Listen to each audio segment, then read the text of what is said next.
I'm scrappy as anything. I was going to swear there. I don't know whether I'll swear on this. Neil Atkinson, Gareth Roberts, didn't know I was doing this. Gibber wasn't bothered coming in. Last week there was all sorts of grief given for that sort of thing. But you know, I'm better than that. I'm just better than that. I don't need to go down that path. You know what I mean? I think I'm better than that. Even though you've mentioned it. I'm better than that, mate.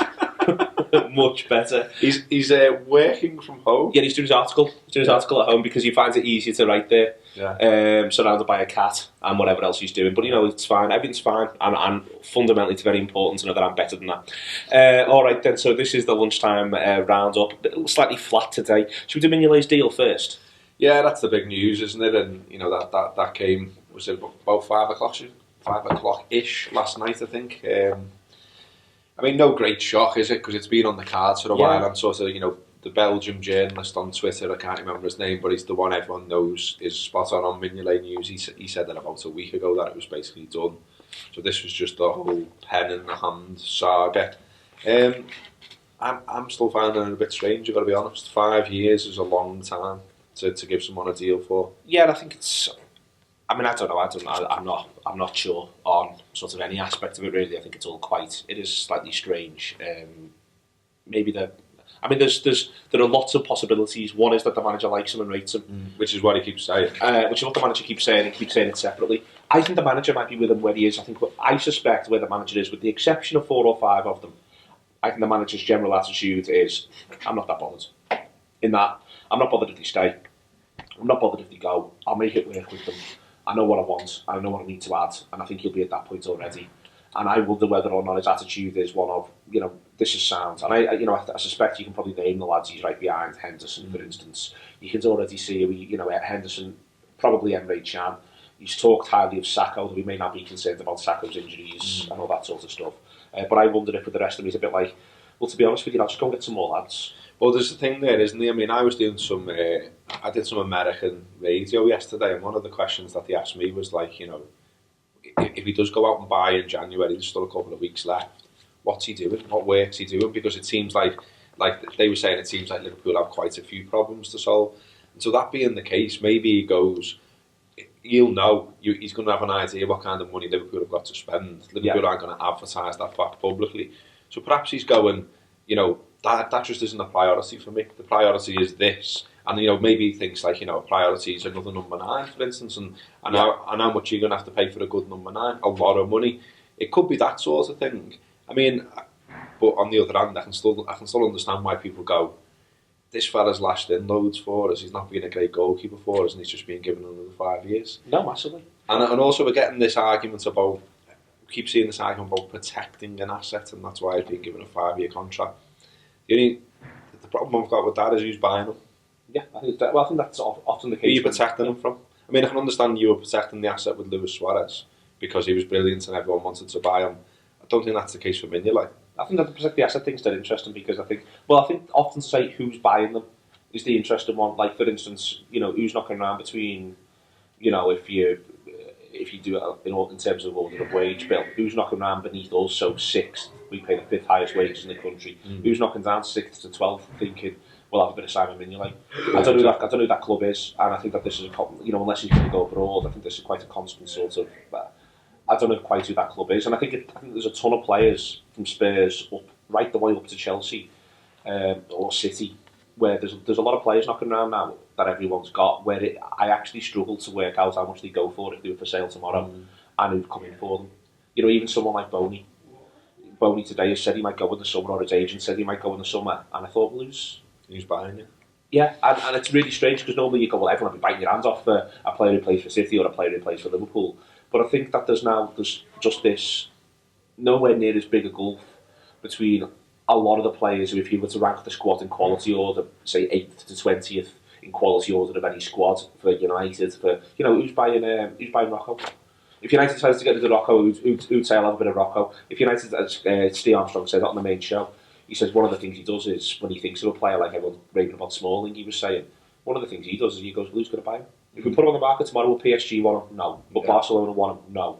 Would Man City One of my want mates him? has always done that. One of my mates, he always says, you know, if you're trying to rate a player, because you can sort of get your own sort of a bias builds up in your head because they play for Liverpool or whatever. And he always does that. He says, I always think in terms of Could he get a game for Man United? Could he get a game for Arsenal? Could he get a game for Spurs, Chelsea, would they have the City? Squad? Would they think this is worth, is this worth 20 million of our money to get Chris Smalling in our squad? And, in a Liverpool sense, who'd go, well, we'll give you your money back for Mignolet. I don't know who that is. I don't know who that is. I mean, no matter how long his contract is. It was interesting last night. Like, I just put a tweet out saying, where would you rank Mignolet in basically all the goalkeepers that have played for Liverpool? And I think it's fair to say that the response that came back was not very highly. But also, as well, someone said, and I thought it was an interesting comment, and I haven't worked it out yet, you'll be good at working this out on the spot. He said, where would you put him in terms of in the league, though? And it's dead hard. Because I think that you've got different keepers with different things. I think he probably comes in about somewhere between sort of 8th and 12th if you were to do it in the league. But then I think that there's loads of, and I think this goes back to the manager, there's loads and loads of lads knocking around in England at the minute who are much of a muchness. Yeah. In every position, go right the way through the league. Leicester's turn up at Anfield with Bob Huth and Wes Morgan at centre half, top of the league, and the centre mids were Kante and another lad that day, and Emre Can and Jordan Henderson murdered them. Murdered them, made mincemeat out of them. We matched them up 4-4-2 in your individual battles, and they made absolute mincemeat out of them. I thought Kante played well, but he was very much the third best midfielder, centre midfielder on the pitch. And this shows you why, for instance, Klopp might not feel. My punch has fallen down. Why, for instance, Klopp might feel that he doesn't need. Why he may feel as though a fair few of them are much of a muchness, rather than feel as though. Rather than feel, I don't just all I've seen is my unwashed head. Rather than feel professional as ever, lads. Yeah. Rather than feel, we could start again, but we're not going to. Rather than feel as though what's the point? Do you know what I mean? And that's this is interesting as well. It's just reminded me of something else. Over the weekend, I just had Sky Sports news on. I was just sat in the back room watching a bit of that, doing stuff, doing a bit of admin, and it's on in the background. And they were talking about Liverpool, and Paul Mason, he's a bit mad, isn't he? But he came out with this line, and it made me stop. He goes, he said, Liverpool are in big trouble. He said, look at the squad. None of their, you wouldn't swap any of their players for Spurs, he said. None of their players are getting Spurs team or Spurs squad, he said. And I just thought, that's a bit mad. Yeah. Where are you pulling that one from? And then they slowly started to tear it apart, and it was like, well, what about Coutinho? And he goes, all right, yeah, Coutinho. You're like, what about Firmino? You're like, okay, yeah. And then he starts counting them back, and it's like, it's nonsense that, wasn't it, Mason? Yeah, 100%. No, but that's it. But I think but you can see the arguments in terms of, well, is there that much of a difference between X and Y? And I think if you Klopp at this point, you can sort of, he brought Grujic in. I think the more I think about it, the more interesting I think Grujic is, because I struggle to see if he's bringing Grujic in, he must think he's going to play to some degree. I think it probably spells the end for Alan this winter or next winter. I think the main reason it spells the end for Alan is he's 5'6". Grujic is 6'3". And I think that's a marker point for the future. Yeah. But then I think you're looking at Liverpool's centre mid 2 next season if we play a centre mid 2, and I think we might do a lot of the time. And it's going to be Henderson and Chan. I think the manager's already just gone, that's what I'm going to do. I think he knows that. And then we're linked with this. I mean, it's interesting that we're also linked with Matip, is it? That sounds like it's almost done for the summer. He's another big lad, 6'4" centre half. Centre half. So you get it, and then you've got Corker already on loan, another big lad. So it's like if you sort out the centre halves and get them heading the way, Everton, Mignolet might be all right, mightn't he? He might be, but I think I just think it's sort of gone too far. And I wonder whether or not there'll be another keeper in the summer. If I was buying players for Liverpool, I'd buy 2 lads who play in the final third. One of them would be a proper number 9, another number 9 with pace, and one of them might be another one of them, or might be a wider player, and I'd buy a goalkeeper. And if you're asking me to put budget, you know what I mean, to allocate money, that's where that's what Klopp's problem is, isn't it? But that's where I put it. I'd say, right, who's the best goalkeeper? If we can get this, I'd say, right, first, who's the pacey number 9 who plays when Sturridge can't play? Because I think he'd make everyone, including Benteke, look better. Yeah. The first thing I'd do, who's that lad? Get that lad. Then I'd say, right, how much money have we got left? All right, well, we either need to get someone else who's a final third player. We've already got Grujic coming in. You can just make the middle work. You can just make the middle work. So what are we doing with the keepers? We're going to bin the bog then, aren't we? I think we've got to bin the bog. I think there's no... in the bog? I think there's no... The bog is... I was talking to Steve Graves before the game against United, and one of the things I was saying was I'm more annoyed the summer just gone with the transfer committee on the small stuff than on the big stuff. Like, I understand how Benteke happens. You know, you look, Chelsea don't buy a centre forward, United don't buy a centre forward until they get Martial in dead late, and they overpaid, and everyone said they would overpay him. City don't get a centre forward, Everton don't get a centre forward, Arsenal don't get a centre forward.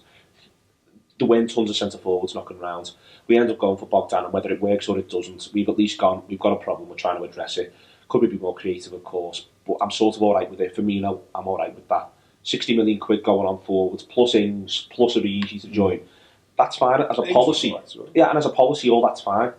Where I'm like, all the small stuff. Why has Wisdom gone on loan? And don't give me the idea of whether or not Rodgers is involved. Well, people should be saying if you've got this transfer committee, part of what it's there to do is to manage the manager to a certain extent.